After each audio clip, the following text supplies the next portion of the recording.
Mon frère a hurlé, tu es privé de sortie jusqu'à ce que tu lui cèdes ton travail. Mes parents ont ri. J'ai dit, d'accord. Le lendemain, ma chambre était vide. L'avocat s'est précipité en tremblant, monsieur, elle a gelé les avoirs. Vous n'avez plus rien. Je m'appelle Solène. J'ai 27 ans et je n'oublierai jamais l'odeur de ce vendredi soir. C'était un mélange lourd et entêtant de bougies en cire d'abeilles coûteuses, de canards rôtis, et de l'humidité pesante d'une soirée à Neuilly-sur-Seine qui s'infiltrait à travers les vieux cadres de fenêtres. C'était l'odeur de l'argent. Plus précisément, c'était l'odeur de mon argent qui se consumait pour maintenir une illusion qui aurait dû mourir il y a 8 ans. Nous étions assis à la longue table de salle à manger en acajou, un meuble qui coûtait plus cher que ma première voiture. Mon père, Henri, était assis en bout de table, faisant tournoyer un verre de vin rouge qui se vendait 200 € la bouteille. Il avait tout du patriarche parisien distingué avec ses cheveux argentés parfaitement coiffés et son costume en lin impeccable et blanc. À sa droite se trouvait ma mère, Isabelle, affichant ce sourire vide et étudié qu'elle utilisait chaque fois que la conversation portait sur des choses qu'elle ne comprenait pas, mais qu'elle savait être chères. Et puis, il y avait les vedettes du spectacle. Mon frère aîné Bastien, 31 ans, rayonnant de la confiance imméritée d'un homme qui n'a jamais fait face à une véritable conséquence dans sa vie. À côté de lui était assise Tiffany, ma belle-sœur de 26 ans. Elle était radieuse, littéralement, grâce à un soin du visage qu'elle avait facturé sur le compte familial plus tôt dans la journée, coûtant 400 €. Elle tapotait sur son téléphone, ignorant le repas, publiant sans aucun doute une photo de la table dressée à ses milliers d'abonnés avec une légende sur les vies bénies et les traditions familiales. J'étais assise à l'autre bout de la table, à la place habituellement réservée aux invités ou aux enfants. Je n'étais ni l'un ni l'autre, et pourtant j'étais les deux. J'étais le moteur silencieux qui maintenait ce navire à flot, la mécanicienne invisible dans la graisse et la crasse pendant qu'il dansait sur le pont. Je venais de conclure une affaire cet après-midi-là, d'une valeur de 7 chiffres pour ma société, Aegis Dynamique. Mais personne ici ne le savait. Pour eux, j'étais juste Solène, la fille silencieuse qui avait un ennuyeux travail de support informatique à distance et qui aidait à réparer le Wi-Fi quand il tombait en panne. Ce canard est sec, lança Bastien, rompant le silence. Il ne regarda pas maman. Il jeta simplement sa fourchette sur la porcelaine avec un cliquetis. As-tu utilisé le nouveau four à convection que je t'ai dit d'acheter? Celui avec l'injection de vapeur? Maman tressaillit, son sourire vacillant une fraction de seconde. J'ai essayé, chérie, les réglages sont si compliqués. Je pensais avoir suivi le manuel. Ce n'est pas compliqué, maman, soupira Bastien en levant les yeux au ciel vers Tiffany, qui ne leva pas les yeux de son écran. C'est juste de la technologie. Solène, tu dois revoir les réglages avec elle. C'est embarrassant d'avoir un four à 10 000 € et de ne même pas pouvoir en tirer un rôti décent. Je levai les yeux de mon assiette. Je n'avais pas encore pris une bouchée. Je peux y jeter un œil plus tard, dis-je à voix basse. Mais le manuel est aussi disponible en ligne si tu veux vérifier, Bastien. Bastien ricana. C'est pour ça que tu es là, n'est-ce pas? Le support technique. Papa eut un petit rire. Un son grave et ronronnant qui me faisait sentir en sécurité quand j'étais enfant. Maintenant, il sonnait juste comme un compromis. Allons, allons fils, laisse Solène manger. Elle a eu une longue semaine à réparer ce qu'elle répare. Des imprimantes, des serveurs, corrigez-je automatiquement, bien que je sache que cela n'avait pas d'importance. Je gère des protocoles de sécurité réseau. C'est ça, c'est ça. Des ordinateurs, dit papa en agitant la main d'un air dédaigneux. Quoi qu'il en soit, Bastien, parle-nous de la levée de fonds. Comment vont les investisseurs? Bastien se redressa, bombant le torse. C'était son sujet préféré, lui-même. C'est dans la poche, papa. Nous prévoyons de clôturer la série à la semaine prochaine. Une valorisation post-money de 90 millions €, ça va crever le plafond. Nous allons être les prochaines licornes du monde de la cybersécurité. Je pris une gorgée d'eau pour cacher ma grimace. Je connaissais sa start-up. Je connaissais son produit. Et je savais pertinemment que sans le module de chiffrement que j'avais secrètement écrit pour lui il y a 1 an, son pare-feu révolutionnaire à base d'IA n'était rien de plus qu'une jolie interface utilisateur enrobant un code open source basique. C'est merveilleux, chérie, maman frappa dans ses mains. Est-ce que ça veut dire qu'on peut regarder à nouveau cette résidence secondaire à Courchevel? Celle avec l'allée chauffante? Absolument, sourit Bastien. En fait, Tiffany a déjà commencé à choisir les meubles. Tiffany leva enfin les yeux, ses yeux brillants de convoitise. Oh, ça va être magnifique. J'ai trouvé cette décoratrice d'intérieur de Saint-Tropez. Elle est chère, mais il faut dépenser de l'argent pour avoir l'air riche, n'est-ce pas, Solène? Elle me lança un sourire narquois. Tu devrais lui demander des conseils. Ce sweat à capuche que tu portes est une tragédie. Je baissai les yeux sur mon simple sweat à capuche gris. Il était en cachemire et coûtait 600 €, mais il n'avait pas un logo géant dessus. Donc pour Tiffany, c'était de la camelote. Je suis à l'aise, dis-je simplement. Le confort, c'est pour les gens qui ont baissé les bras, déclara Tiffany en se retournant vers son téléphone. L'air dans la pièce semblait lourd, pesant sur ma poitrine. J'avais passé 8 ans à payer pour cette maison, ce vin, ce four et ces téléphones. J'avais passé 8 ans à être le filet de sécurité sur lequel ils marchaient tous. Je me disais que c'était pour la famille. Je me disais que c'était parce que je les aimais. Mais ce soir, en écoutant Bastien se vanter d'un argent qu'il n'avait pas gagné, et en voyant papa boire un vin qu'il n'avait pas acheté, quelque chose en moi se sentit fragile, comme un fil trop tendu, prêt à casser. Le dessert était un coulis de framboises que maman avait acheté dans une pâtisserie de l'autre côté de la ville parce que Tiffany avait mentionné en avoir envie 3 jours plus tôt. Pendant que nous mangions, l'atmosphère changea. Bastien cessa de se vanter et commença à paraître nerveux. Il jetait des regards à Tiffany, qui lui fit un subtil signe de tête. Alors Bastien commença à s'éclaircir la gorge. Il y a une petite chose que nous devons régler avant la soirée de clôture la semaine prochaine. Juste un peu de paperasse. Je sentis un picotement d'avertissement dans ma nuque. Quel genre de paperasse, demandai-je. Bastien attrapa un porte-document en cuir sous la table. Il le fit glisser sur la nappe blanche vers moi. Il s'arrêta juste à côté de mon verre d'eau. Juste quelques papiers techniques, Solène. Les investisseurs sont super pointilleux sur la due diligence. Tu sais comment sont les avocats. Ils veulent une chaîne de titularité claire pour chaque ligne de code dans la pile. Je ne touchais pas encore le dossier. Je pensais que tu avais dit que ton équipe avait écrit le code, Bastien. C'est le cas. Absolument, dit-il trop vite. Mais tu te souviens de ce week-end l'année dernière où tu m'as aidé avec le module de chiffrement, le noyau central? Comme tu y as touché, les avocats veulent une signature de ta part renonçant à toute revendication. C'est une procédure standard, une renonciation de consultant. Tiffany intervint, sa voix dégoulinante d'une fausse douceur. C'est juste une formalité, Solène, signe pour que ton frère puisse obtenir son financement. Ne sois pas difficile. J'ouvris le dossier. Ce n'était pas une renonciation de consultant standard. Je lisais des documents juridiques pour gagner ma vie. Je traitais avec des requins en costume tous les jours. Ce n'était pas une renonciation. C'était un vol. Le document était intitulé « Cession confirmative de propriété intellectuelle ». La clause 4.7 attira immédiatement mon attention.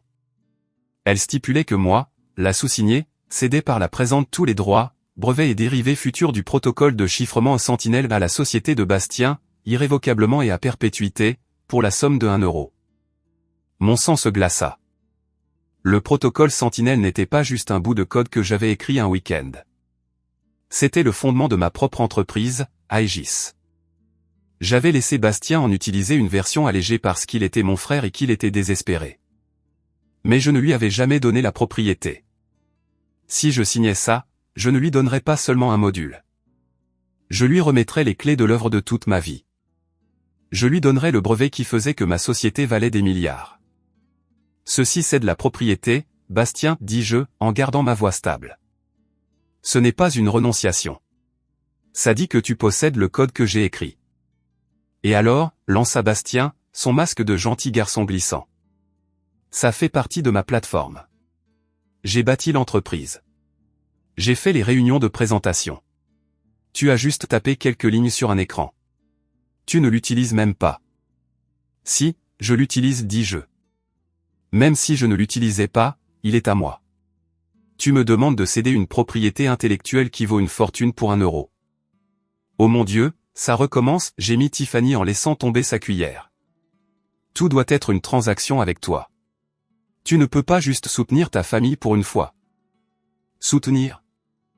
Je la regardais, puis la bouteille de vin à 200 €, puis les murs de la maison dont je payais le crédit immobilier. Je soutiens cette famille chaque jour. Tu paies quelques factures, Solène. La belle affaire, ricana Bastien. Je suis sur le point de rapporter 90 millions d'euros. Du vrai argent, de la richesse. Pas les miettes que tu gagnes en réparant des serveurs. Mais je ne peux pas conclure l'affaire si tu ne signes pas ce papier. L'investisseur principal a insisté dessus parce qu'ils ont trouvé ta signature numérique dans les métadonnées. Alors dis-leur que tu l'as volé, dis-je calmement. Dis-leur que tu n'as pas écrit le produit de base. Papa frappa sa main sur la table, faisant sauter l'argenterie. Ça suffit, Solène. Arrête d'essayer de saboter ton frère. Il a travaillé dur pour ça. Il n'a travaillé pour rien de tout ça, papa, argumentai-je, ma voix s'élevant pour la première fois. Il a pris mon code. Il prend tes louanges. Et maintenant il veut prendre mes droits légaux. Je ne signerai pas. Je fermai le dossier et le repoussai vers lui. Le silence qui suivit fut absolu. Bastien fixa le dossier, son visage virant à un rouge sombre et laid. Il regarda Tiffany, qui me foudroyait du regard avec un venin pur. Puis il me regarda, les yeux exorbités. « Tu ne signeras pas, murmura-t-il. » Non, dis-je. Bastien se leva si vite que sa chaise bascula en arrière et s'écrasa sur le parquet. Il se pencha sur la table, pointant un doigt tremblant vers mon visage. « Écoute-moi bien, petite peste égoïste, hurla Bastien, de la salive volant de sa bouche. C'est ma chance. C'est l'avenir de la famille. Tu vas signer ce papier tout de suite. Ou je te jure que... » « Ou quoi, Bastien, demandai-je, le regardant droit dans les yeux. « Qu'est-ce que tu vas faire ?» Il regarda autour de lui, frénétiquement, cherchant une arme, une menace, n'importe quoi.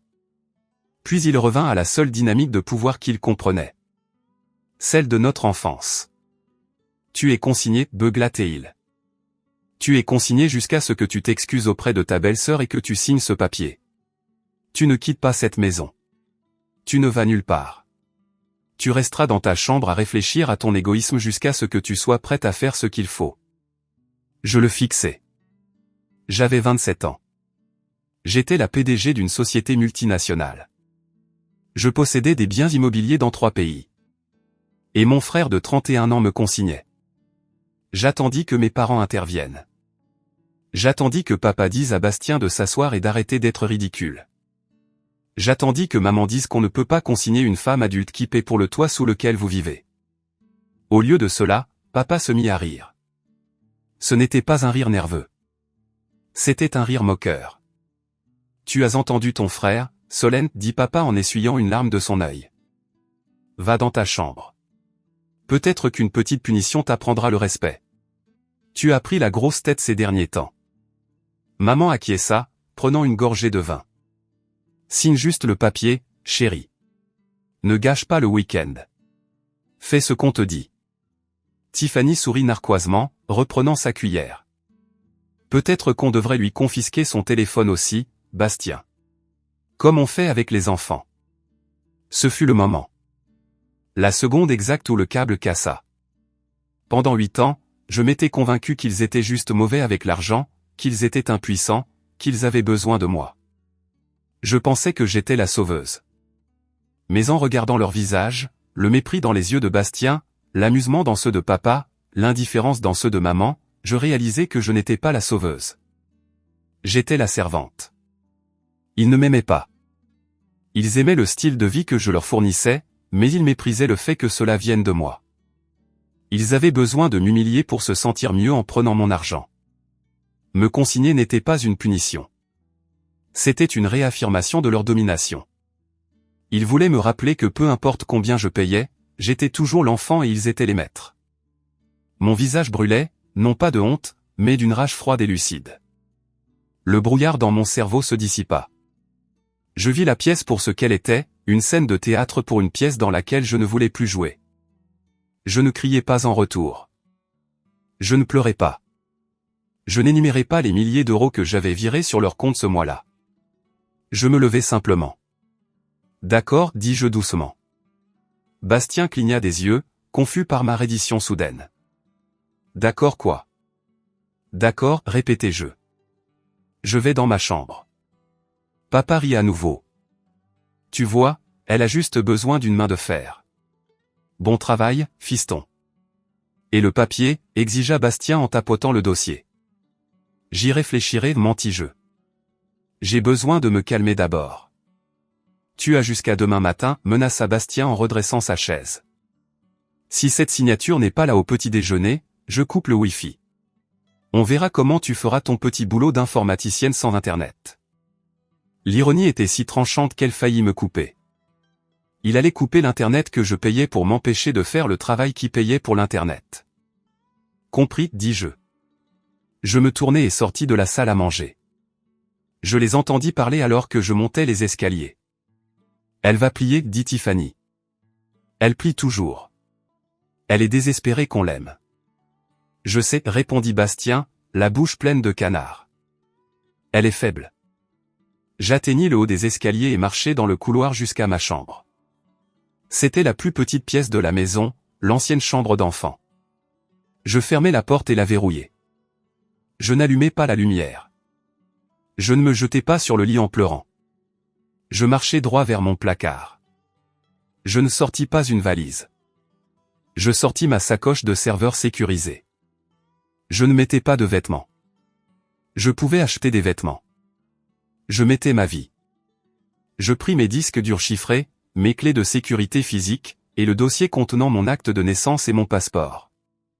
Je pris la photo encadrée de ma grand-mère, la seule personne de cette famille qui m'ait jamais vraiment aimé, et l'enveloppai dans un t-shirt.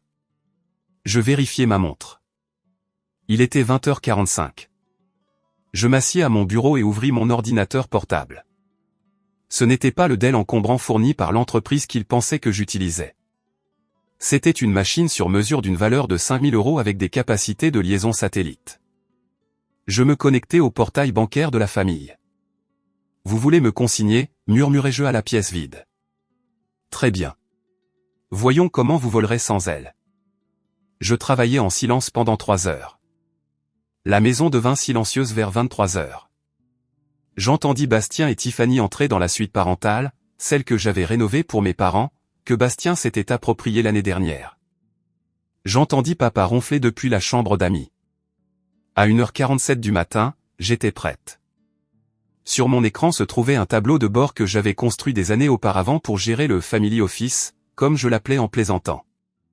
Il était connecté à chaque paiement automatisé, chaque carte de crédit, chaque compte de service public et chaque abonnement lié au nom de la famille Henry. Je passai ma souris sur le bouton Auto résilier. Une petite partie de moi hésita. La voix de la petite fille qui voulait juste que son papa soit fier d'elle murmura, « Si tu fais ça, il n'y aura pas de retour en arrière. Ils te détesteront pour toujours. » Puis je me souvins des rires. Je me souvins de papa ricanant pendant que Bastien me criait dessus. Je me souvins du sourire narquois de Tiffany. « Ils te détestent déjà, » répondit la voix adulte dans ma tête. « Ils aiment juste ton utilité. » Je cliquai sur la souris. L'écran clignota en rouge, puis en vert. Commande exécutée. Un par un, les voyants de statut sur le tableau de bord passèrent de d'actif à annulé ou suspendu. La carte American Express Platinum, annulée. Le prélèvement automatique du crédit immobilier, arrêté. Les paiements de leasing pour le Range Rover de Tiffany et la Mercedes de papa, révoqués. L'adhésion au club de golf et de tennis, résiliée.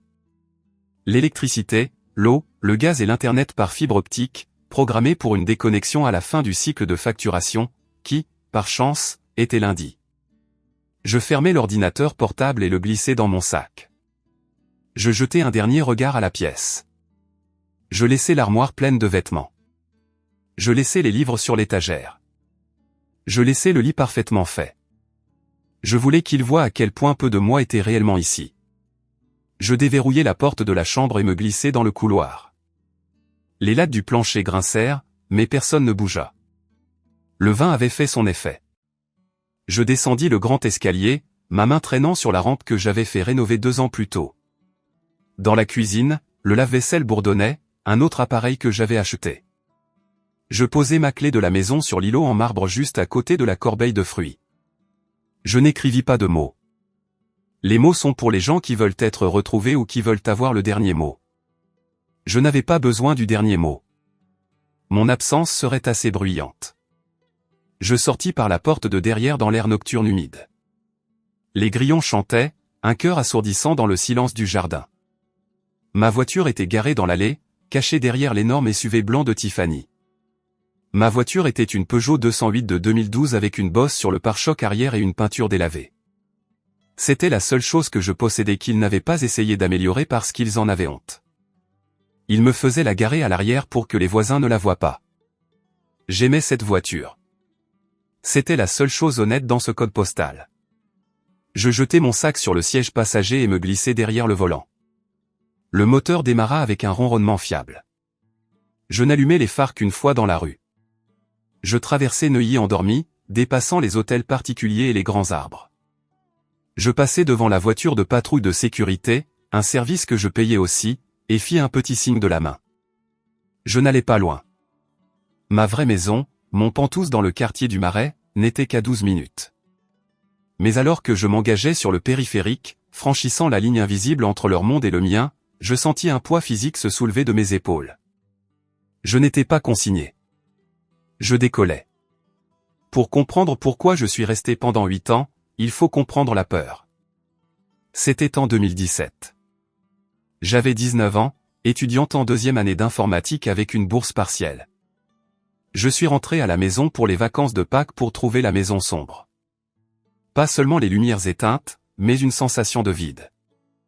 J'ai trouvé papa dans la cuisine, assis dans le noir, buvant du whisky bon marché. Il pleurait. Je n'avais jamais vu mon père pleurer.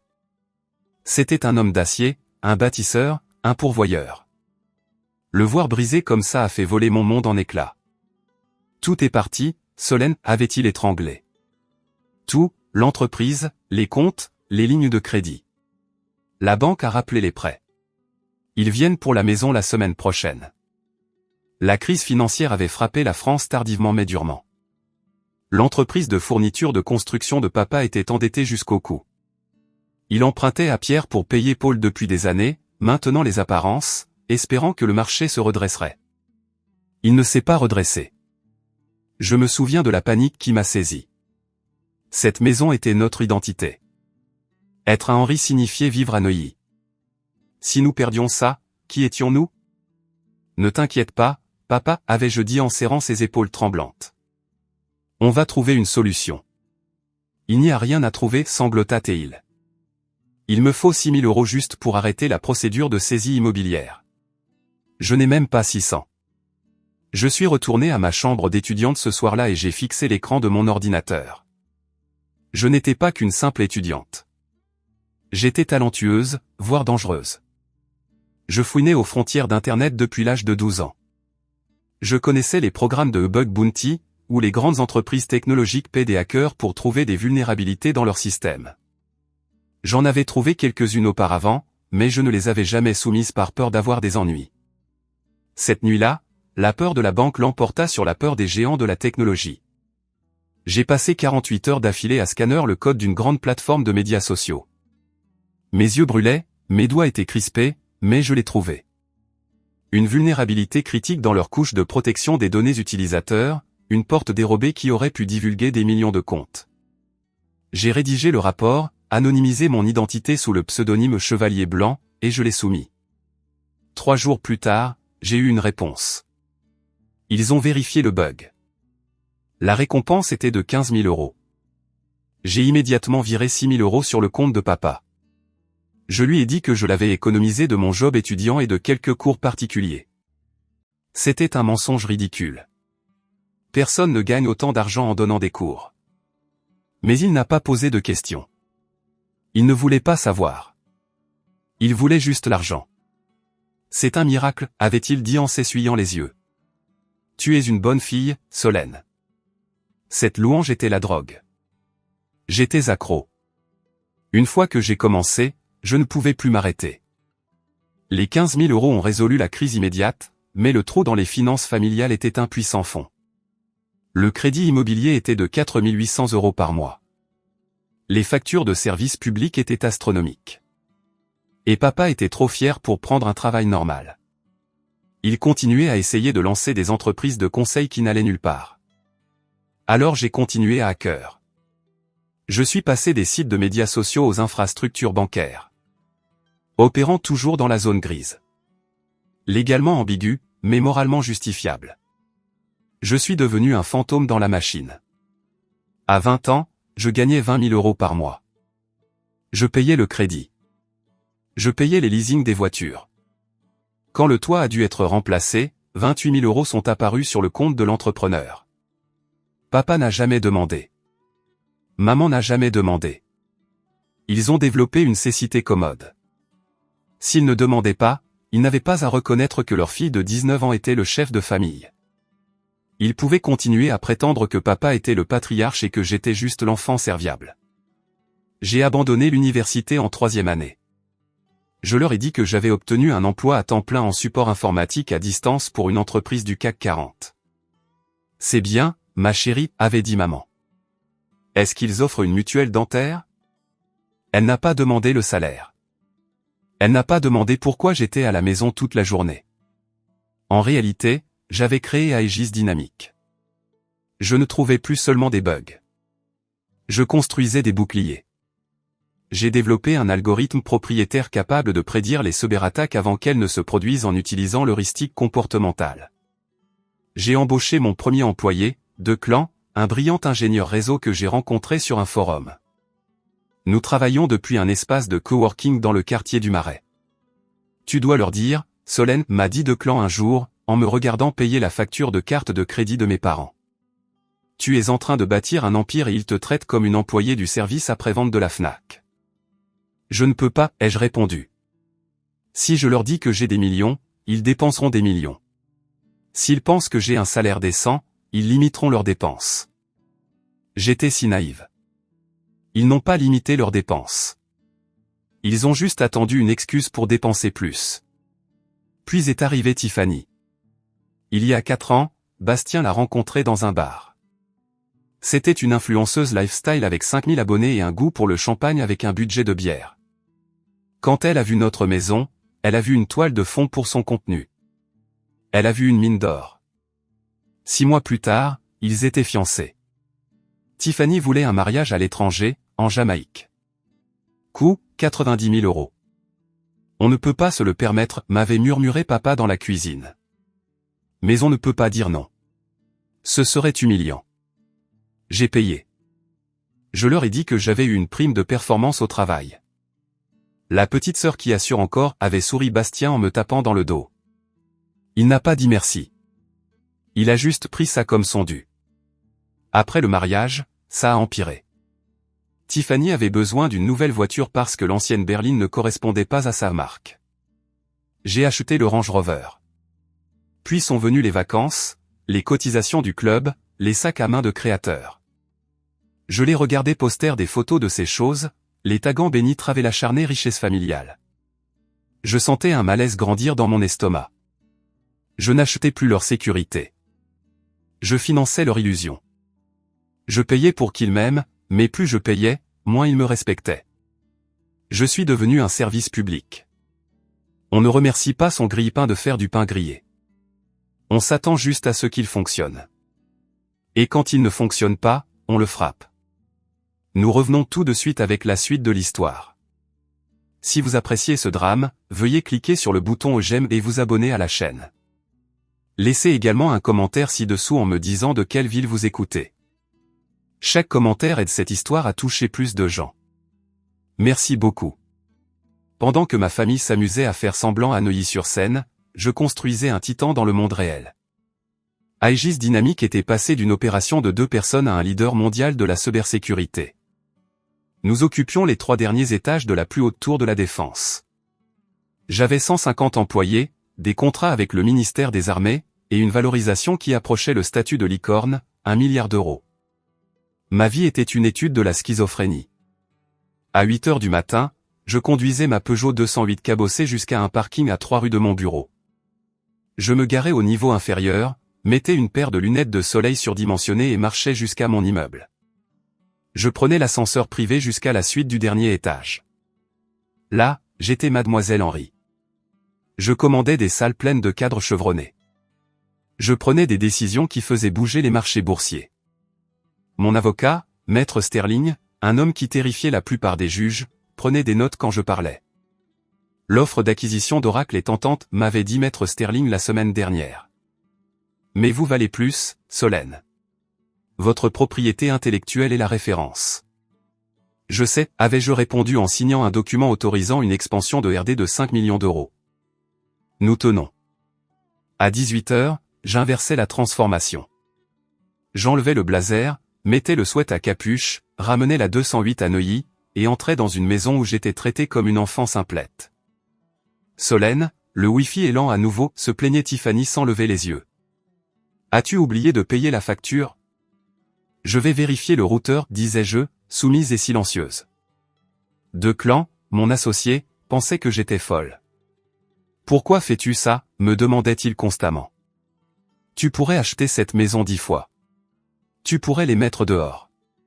Pourquoi les laisses-tu te traiter comme la bonne? Parce que c'est la seule maison que j'ai, avouai-je. Et s'ils savaient la vérité, ils ne m'aimeraient pas. Ils aimeraient juste l'argent. Au moins maintenant, je sais exactement où j'en suis.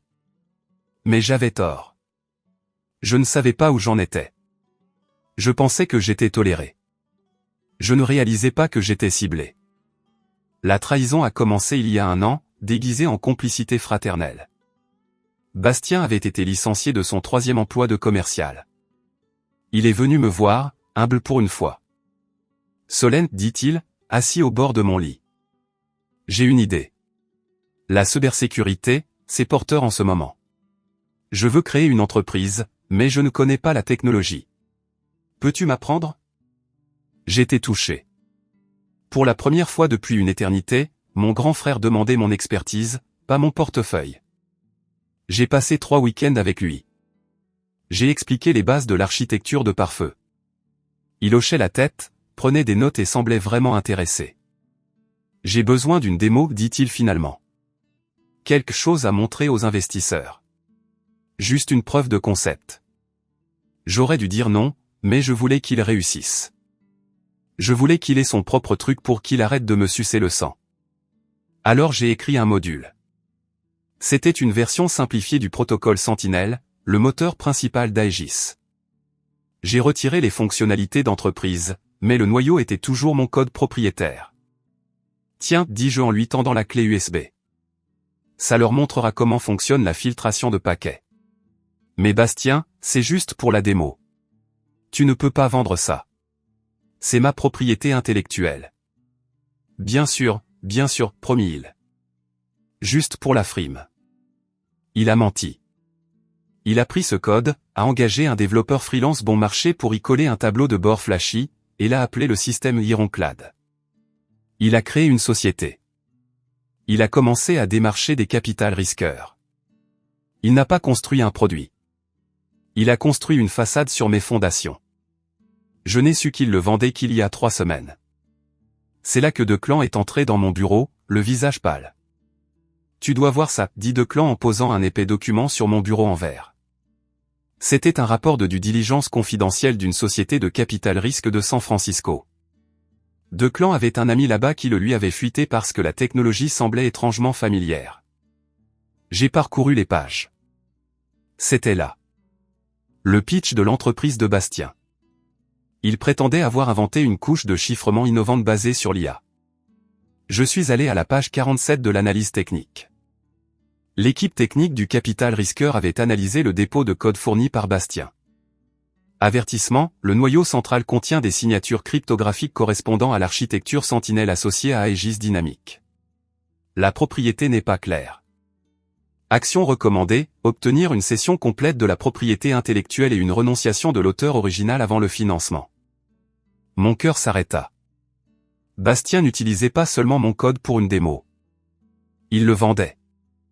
Il levait 90 millions d'euros sur la base de mon invention et il avait prétendu l'avoir écrite. Les investisseurs n'étaient pas stupides. Ils avaient vu les empreintes numériques. Ils savaient que Bastien ne l'avait pas écrit. C'est pourquoi ils exigeaient la signature. Ils devaient nettoyer la scène du crime avant de signer le chèque. Il essaie de voler l'entreprise, Solène, dit Declan doucement. Si tu signes une renonciation, il pourrait théoriquement nous poursuivre pour l'utilisation du code que tu as écrit. Il pourrait détruire Aegis. Je me suis adossé à ma chaise, fixant le plafond.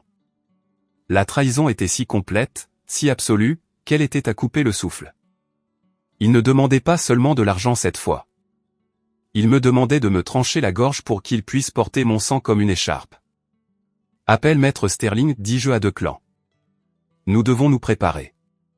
Pendant les 3 dernières semaines, j'avais attendu. Je savais que la demande viendrait. Je savais qu'il essaierait de me faire signer quelque chose. Je ne savais juste pas qu'il le ferait autour d'un dîner de canard avec mes parents l'encourageant. Et je ne m'attendais certainement pas à ce qu'il me consigne pour avoir refusé. Le récit suivant provient des dépositions légales et des journaux de sécurité recueillis après l'événement. Le samedi matin chez les Henry commençait habituellement à 10 heures. Mais ce samedi-là, Bastien était debout à 8 heures. Il était furieux. Le Wi-Fi fonctionnait toujours. Je ne l'avais pas encore coupé. Je voulais que le timing soit parfait, mais il n'avait pas reçu l'email de notification confirmant que j'avais signé le document. Il monta les escaliers en trombe jusqu'à ma chambre. Il donna un coup de pied dans la porte. Solène, ouvre. Je ne joue pas. Il donna un autre coup de pied plus fort, fissurant le cadre. Comme il n'y avait pas de réponse, il défonça la porte d'un coup d'épaule, faisant irruption dans la pièce. Il s'attendait à me trouver en pleurs dans mon lit ou peut-être en train de bouder devant mon ordinateur. Au lieu de cela, il trouva le vide. La pièce était impeccable. Le lit était défait. La porte du placard était ouverte, révélant des cintres vides. Le bureau était nu. Pas d'ordinateur, pas de disque dur, pas de papier. Qu'est-ce que, marmonna Bastien. Il descendit en courant. Maman, papa. Elle est partie. Ils étaient dans la cuisine. Maman préparait du café. Qui est parti? Solène. Elle est probablement allée faire des courses. Elle va revenir. Ses affaires ont disparu, maman, son ordinateur, ses vêtements. Avant qu'il ne puisse digérer cela, on sonna à la porte. Ce n'était pas un ami. C'était maître Sterling. Maître Sterling mesure 1,90 m. Il porte des costumes qui coûtent plus cher que la voiture de Bastien. Il ne sourit pas. Papa ouvrit la porte. Puis-je vous aider? Henri, demanda maître Sterling, sa voix comme du gravier. Je suis maître Sterling, représentant mademoiselle Solène Henry. La représenter? Papa rit nerveusement. Elle a des ennuis? Elle a eu une amende pour excès de vitesse? Maître Sterling entra dans le vestibule sans y être invité. Il ouvrit sa mallette et sortit une pile de papier. Mademoiselle Henry a engagé mon cabinet pour gérer la séparation de ses actifs de ce foyer. Avec effet immédiat. Bastien arriva en courant dans le hall. Qu'est-ce que c'est que ça? Où est-elle? Dites-lui de ramener ses fesses à la maison et de signer les papiers. Maître Sterling se tourna vers Bastien. Il le regarda comme s'il était une tache sur le tapis. Monsieur Bastien Henry, dit maître Sterling, j'ai ici une ordonnance de cessation et d'abstention concernant l'utilisation non autorisée de la propriété intellectuelle d'Aegis Dynamics. Nous avons également notifié à vos investisseurs potentiels que le code Ironclad est une propriété volée. La levée de fonds est morte. Si vous tentez d'utiliser, de vendre ou de modifier ce code à nouveau, nous engagerons des poursuites fédérales pour espionnage industriel. Bastien devint blanc. Quoi? Aegis Dynamics? C'est une entreprise qui vaut 1 milliard. Solène travaille dans le support informatique. Solène et Aegis Dynamics, corrigea froidement maître Sterling. Elle en est la fondatrice et l'actionnaire majoritaire. Et vous, monsieur, vous avez de gros ennuis. La prise de conscience ne les frappa pas tous en même temps. Elle vint par vagues d'horreur. Fondatrice, murmura maman. Mais elle conduit une Peugeot. Elle préfère la discrétion, dit maître Sterling. Une discrétion dont elle n'a plus besoin. Il tendit une autre enveloppe à papa. Ceci est un avis de cessation immédiate de tout soutien financier volontaire. À 3 heures ce matin, Mademoiselle Henry a cessé tous les paiements liés à cette propriété et à ses habitants. Elle ne peut pas faire ça, hurla Tiffany depuis les escaliers. Nous avons des factures. Le crédit est dû le 1er. Alors je vous suggère de trouver un moyen de le payer 10 mètres sterling. Bonne journée. Il sortit. La vraie panique s'installa le lundi matin. À 9 heures, les lumières de la maison s'éteignirent. La climatisation gémit et mourut. Le silence fut soudain et oppressant. Vérifie le disjoncteur, cria papa. Bastien vérifia son téléphone pour appeler la compagnie d'électricité. Je n'ai pas de réseau, dit-il en tapotant l'écran. Mes données sont coupées. Les miennes aussi, pleura Tiffany. Ils se rassemblèrent dans le salon, transpirant dans la chaleur montante. Papa essaya d'utiliser le téléphone fixe. Pas de tonalité. J'avais parfaitement synchronisé. Le forfait familial pour les téléphones portables était à mon nom. J'avais déclaré les appareils perdus et annulé les lignes. Le compte d'électricité était à mon nom. J'avais ordonné une déconnexion. Bastien se rendit en voiture dans un café pour avoir le Wi-Fi. Il essaya de se connecter au compte bancaire pour payer la facture d'électricité. Accès refusé. Il essaya les cartes de crédit. Carte annulée. Il appela la banque. On lui dit que, comme la titulaire principale du compte, moi, avait retiré son autorisation, les comptes joints étaient gelés en attendant un audit, et comme les cartes de crédit étaient des cartes supplémentaires sur mon compte, elles étaient nulles. Il n'avait aucun accès à l'argent liquide. Il n'avait aucun crédit et il n'avait aucun revenu. J'étais assise dans mon bureau à regarder les journaux sur mon écran. Je voyais les tentatives de connexion échouer. Je voyais les pings désespérés. C'est fait, dis-je à Declan. Comment te sens-tu, demanda-t-il. Comme si je pouvais enfin respirer, dis-je. Le mercredi fut le jour où le quartier l'apprit officiellement. À Neuilly, l'apparence est tout. Une dépanneuse est un scandale. 2 dépanneuses est une tragédie. 3 est une comédie. J'en ai envoyé 3. Comme les leasings des véhicules étaient à mon nom et que j'avais manqué au paiement en les annulant, j'ai volontairement appelé la société de leasing et leur ai dit de venir récupérer leurs biens. À midi, un camion plateau recula dans l'allée. Tiffany sortit de la maison en hurlant. « Qu'est-ce que vous faites ? Laissez mon Range Rover. » Les papiers dits saisis, madame, dit le chauffeur en accrochant les chaînes. Vous ne pouvez pas le prendre. Mon sac à main est dedans. Vous pouvez le récupérer, mais la voiture part. Alors qu'elle sanglotait sur la pelouse, serrant son sac Louis Vuitton, un deuxième camion arriva pour la Mercedes de papa. Les voisins regardaient à travers leurs rideaux. Certains se tenaient audacieusement sur leur perron, regardant le spectacle. Madame Higgins, la voisine, le filmait même sur son iPad. Bastien essaya de bloquer l'allée avec son corps. C'est une erreur. Ma sœur paie pour ça. Appelez Solène Henry. Nous l'avons fait, dit le chauffeur. Elle a autorisé l'enlèvement. C'était le coup de poignard. Ce n'était pas une erreur. C'était un choix. Mais le pire coup vint pour Bastien personnellement. Ses investisseurs, ayant reçu la lettre de Maître Sterling, ne se sont pas contentés de retirer le financement. Ils ont exigé un audit de l'argent d'amorçage qu'il lui avait déjà donné, de l'argent qu'il avait dépensé en marketing, c'est-à-dire en dîner et en voyage. Ils menaçaient de le poursuivre pour fraude. Il s'assit sur les marches du perron, regardant les voitures s'éloigner, la tête dans les mains. Il était ruiné. Sa réputation dans le milieu des startups s'était incinérée. Il n'était plus le prodige. Il était le voleur qui s'était fait prendre. Je n'ai rien regardé de tout ça. Je n'avais pas besoin de le voir. Maître Sterling me tenait au courant par SMS. Maître Sterling, actif sécurisé. Véhicule en transit. Procédure de saisie immobilière initiée par la banque en raison de clause de défaut croisée. Solène, merci, maître. Le jeudi, mon silence les rendait fous. J'avais un téléphone prépayé que j'utilisais pour les urgences familiales. Je l'ai allumé pendant 10 minutes juste pour voir, 37 messages vocaux. 112 SMS. J'ai écouté le premier. C'était papa. Solène, ma chérie, s'il te plaît. Ça a été trop loin. Nous sommes dans le noir. La nourriture dans le frigo est en train de pourrir. Appelle-moi. Le suivant était de Bastien. Tu te crois maline? Tu vas aller en prison pour ça. Tu ne peux pas nous couper les vivres comme ça. Je vais te poursuivre en justice. Puis Tiffany. Solène, je suis désolé pour le commentaire sur la robe. Vraiment. On peut juste parler? Je dois aller à un rendez-vous et je n'ai pas de voiture. Puis maman. Solène, les voisins parlent. C'est si embarrassant.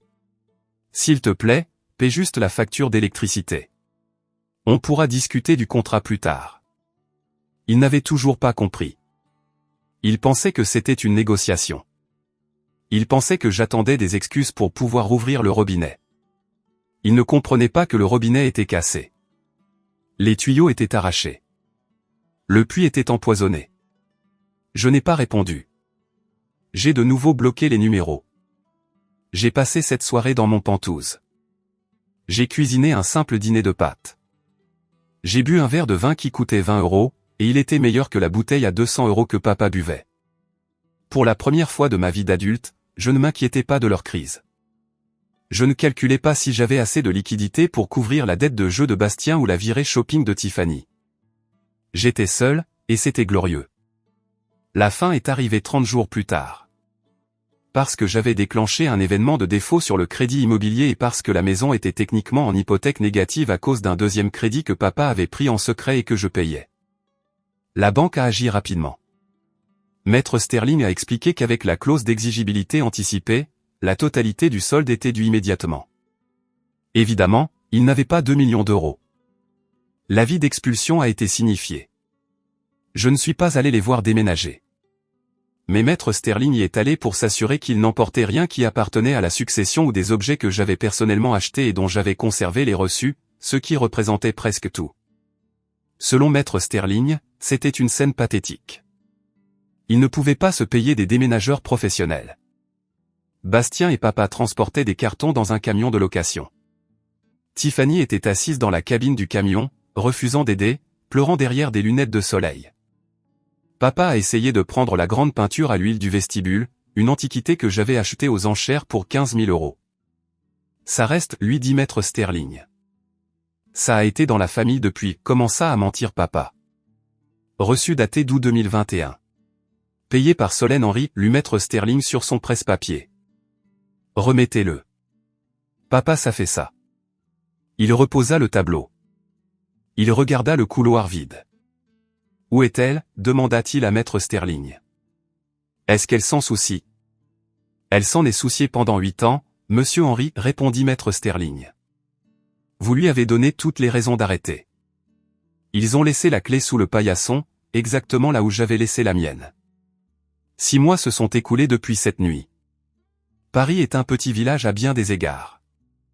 Les nouvelles vont vite. La famille Henry de Neuilly n'existe plus. Papa et maman vivent dans un 2 pièces près de l'aéroport d'Orly. C'est une route bruyante et fréquentée. Papa a trouvé un travail d'employé à l'accueil dans un grand magasin de bricolage. C'est le SMIC. Il est debout toute la journée. Maman fait des ménages. L'ironie n'échappe à personne. Elle nettoie pour certaines des femmes avec qui elle jouait au bridge. J'entends dire qu'elle leur raconte qu'elle fait ça pour rester active, mais tout le monde connaît la vérité. Bastien et Tiffany n'ont pas tenu. Au moment où l'argent s'est évaporé, leur amour aussi. Tiffany a demandé le divorce 2 semaines après l'expulsion. Elle est retournée vivre chez ses parents en Normandie. Bastien est en mauvaise posture. L'investisseur l'a poursuivi pour fraude. Il a évité la prison en plaidant non coupable, mais il a maintenant un casier judiciaire et une énorme dette de dédommagement. Il travaille dans une station de lavage. Quant à moi, je conduis toujours ma Peugeot 208, mais maintenant je la conduis vers une maison qui est vraiment la mienne. Je ne leur ai pas parlé. Pas un seul mot. J'ai vu maman une fois la semaine dernière. J'étais à l'épicerie, une épicerie normale, pas le marché bio haut de gamme où elle m'obligeait à faire les courses. J'achetais des pommes. J'ai tourné au coin de l'allée et elle était là. Elle avait l'air plus âgée. Ses cheveux n'étaient plus teints. Le gris se voyait. Elle portait un t-shirt délavé. Elle m'a vu. Elle s'est figée. Pendant un instant, j'ai cru qu'elle allait crier ou se détourner. Au lieu de cela, ses yeux se sont remplis de larmes. Elle a fait un pas vers moi. Solène, souffla-t-elle. Je n'ai pas bougé. Je l'ai juste regardé. Tu nous manques, dit-elle. Nous avons du mal, ma chérie. Le dos de papa lui fait mal. Bastien, c'est dur. Elle attendait que je propose. Elle attendait que je sorte le chéquier. La vieille programmation. Je suis désolé d'entendre ça, dis-je poliment. C'est tout, pleura-t-elle doucement. Nous sommes ta famille. Comment peux-tu être si froide? Tu attends et nous n'avons rien. Nous avons perdu nos vies, Solène. Je regardais cette femme qui m'avait abandonné quand mon frère m'avait consigné. Tu n'as pas perdu ta vie, maman, dis-je, ma voix stable et calme. Tu as juste perdu la mienne. Je vous ai acheté une illusion pendant 8 ans. Maintenant, vous vivez simplement la vie que vous avez réellement méritée. Je tournais mon chariot et m'éloignais. Solène, appela-t-elle derrière moi. Solène, s'il te plaît. Je continuais à marcher. Je ne me retournais pas. J'écris ceci depuis mon bureau au 48e étage. Le soleil se couche sur la Seine, transformant l'eau en or. J'ai signé un nouveau contrat aujourd'hui, un partenariat avec une entreprise de défense européenne. Il assurera la domination d'Aegis Dynamics sur le marché pour la prochaine décennie. J'ai regardé la ligne de signature. Solène Henry. Cette signature vaut des milliards et elle m'appartient. Pas à Bastien. Pas à l'héritage familial. À moi. Parfois, dans le silence de la nuit, je me demande si j'ai été trop dur. Je me demande si j'aurais dû simplement refuser de signer et en rester là. Avais-je besoin de tout brûler? Puis je me souviens du dossier glissant sur la table. Je me souviens des rires. Je me souviens de la sensation d'être petite dans une pièce pleine de gens qui étaient censés me faire sentir grande. Ils voulaient que je sois consigné. Très bien, je suis bien ancré. Je suis ancré dans la réalité. Je suis ancré dans ma propre valeur et je ne laisserai plus jamais personne prendre son envol à mes dépens. En regardant les ruines de ce qui était autrefois ma famille, je me demande parfois, ai-je été trop dur? Méritait-il de perdre absolument tout à cause d'un contrat? Ou est-ce que j'attendais juste une excuse pour enfin couper le cordon? Dites-le moi. На 5 часов убрать подушку. Я отказался, хотя я мог заработать 5000 за 5 часов, косарь в час. Я же отказался, и вот это вот к чему? Бля, какая красивая девушка.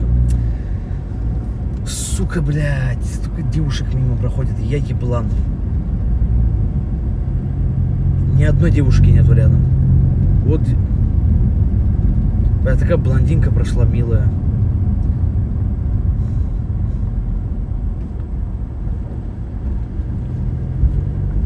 Да, реально милая блондинка прошла.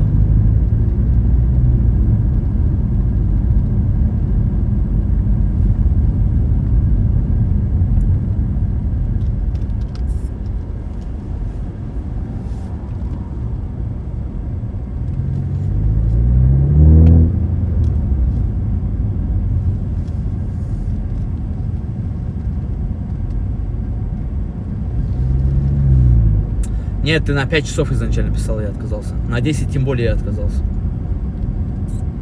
Если я на 5 отказался, на 10 я явно не соглашусь. Это, блин, не в ту сторону ты начал торговаться. Так, я приехал на мойку. Надеюсь, что двери закрываются. Так, все боксы свободные. Что там, приложение надо? Копи бонусы, скачай приложение. Сейчас. Где мы? Получите 150 бар кэшбэк. Нормально, сейчас. 150 бар называется, короче, мойка. 150 бар. 150 бар. Скачать. Колобок, полезет лысину целовать твои действия, Маратик. Но если лысину, которая ниже пояса, то дам добро.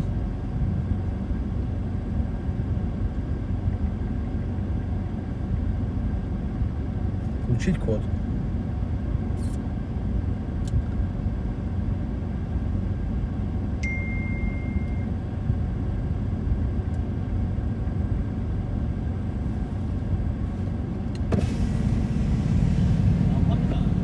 Вроде работает.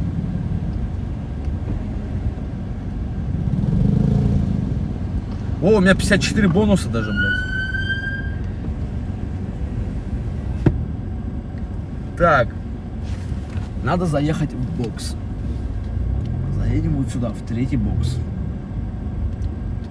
Хорошо, надо задница заехать.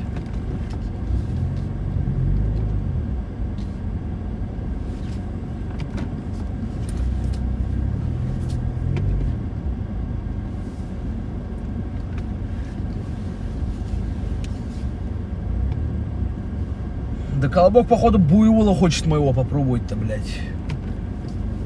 Постоянно по поводу буйвола моего что-то в чате пишет. Да Колобок, боюсь, мой буйвол тебя порвет просто на кусочки-то, блядь. Так.